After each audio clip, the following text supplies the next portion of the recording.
اب یہ آیت جو آ رہی ہے آیت نمبر 41 سے سورہ مبارکہ کی، یہ بڑی اہم ہے. یہ وہ شہادت علی الناس سے متعلق ہے جو سورہ بقرہ میں جو مضمون آیا تھا کہ اے مسلمانوں تمہیں اب شہداء علی الناس بنایا گیا، جیسے کہ نبی تم پر شہید تھے یا نبی نے تم پر شہادت دی ہے. نبی قیامت کے دن کھڑے ہو کر کہیں گے اے اللہ میرے پاس جو دین آیا تھا میں نے انہیں پہنچا دیا تھا، اب یہ ذمہ دار ہیں. They are responsible for their attitude and conduct.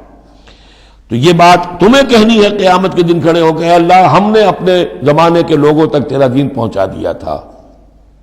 اب اس کے بعد جو بھی طرز عمل ہے یہ جواب دیں. ایسا نہ ہو کہ الٹا وہ ہمارے اوپر مقدمہ کرے کہ اللہ ان بدبختوں نے ہمیں نہیں پہنچایا، یہ خزانے کے سانپ بن کر بیٹھے رہے.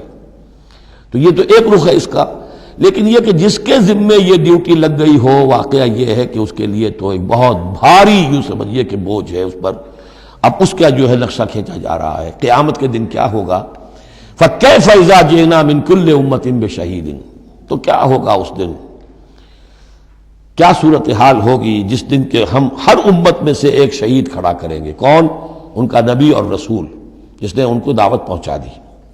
وَجِئْنَا بِكَ عَلَىٰ هَٰؤُلَاءِ شَهِيدًا، اور اے نبی آپ کو ہم لائیں گے ان پر گواہ بنا کر. یعنی آپ کو کھڑے ہو کر کہنا ہوگا، جس کو کہ ہمارے تصور میں کہتے ہیں، ہمارے اصطلاح میں پروزیکیوشن وٹنس. عدالت خداوندی کا پروزیکیوشن وٹنس کون ہے؟ نمبر 1 پروزیکیوٹر کون ہے؟ نبی. اے اللہ تیرا پیغام جو پہنچا تھا میں نے پہنچا دیا تھا. Now they are accountable responsible.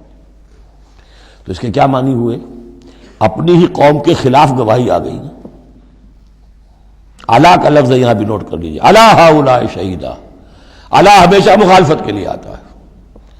ہم توقع میں ہیں کہ ہمیں تو شفاعت ملے گی میٹھی میٹھی، یہاں کڑوا معاملہ ہے. اے اللہ یہ بدبخت ہے جنہیں میں دین دے کر گیا تھا، ان کا کام تھا دین پھیلانا، انہوں نے خود دین کو چھوڑ دیا. تو نبی شفاعت کریں گے یا نبی مقدمہ قائم کریں گے؟ وقال الرسول یا رب ان قوم اتخذوا هذا القرآن مہجورا، اور کہیں گے رسول کہ اللہ میری اس قوم نے قرآن کو ترک کر دیا تھا. اس آیت کے بارے میں ایک واقعہ بھی ہے کہ ایک مرتبہ حضور صلی اللہ علیہ وسلم نے حضرت عبداللہ ابن مسعود سے کہا کہ مجھے قرآن سناؤ. انہوں نے عرض کیا حضور آپ کو سناؤں؟ آپ پر تو نازل ہوا ہے. فرمایا ہاں لیکن مجھے کسی دوسرے سے سن کر کچھ اور حظ حاصل ہوتا ہے، لطف آتا ہے. سورہ نساء انہوں نے پڑھنی شروع کی، شروع سے لے کے پڑھتے جا رہے ہیں. ظاہر بات ہے کہ حضور بھی سن رہے ہیں، باقی اور صحابہ بھی ہوں گے، اور حضرت عبداللہ ابن مسعود کی گردن نیچی ہے، پڑھ رہے ہیں. جب اس آیت پر پہنچے فَكَيْفَ إِذَا جِئْنَا مِن كُلِّ أُمَّةٍ بِشَهِيدٍ وَجِئْنَا بِكَ عَلَىٰ هَٰؤُلَاءِ شَهِيدًا. تو حضور نے فرمایا حسبک حسبک، بس کرو بس کرو. اور عبداللہ ابن مسعود نے سر اٹھا کر دیکھا تو حضور کی آنکھوں سے آنسوؤں کی لڑیاں چل رہی تھیں. اپنی قوم کے خلاف مجھے گواہی دینی ہوگی. وَجِئْنَا بِكَ عَلَىٰ هَٰؤُلَاءِ شَهِيدًا. يَوْمَئِذٍ يَوَدُّ الَّذِينَ كَفَرُوا، اس دن یہ چاہیں گے کافر، وَعَصَوُا الرَّسُولَ جنہوں نے کفر کیا تھا اور رسول کی نافرمانی کی تھی، لَوْ تُسَوَّىٰ بِهِمُ الْأَرْضُ، کسی طرح زمین پھٹ جائے، شق ہو جائے، ہم اس میں دفن ہو جائیں اور ہمیں نسیم منسیہ کر دیا جائے.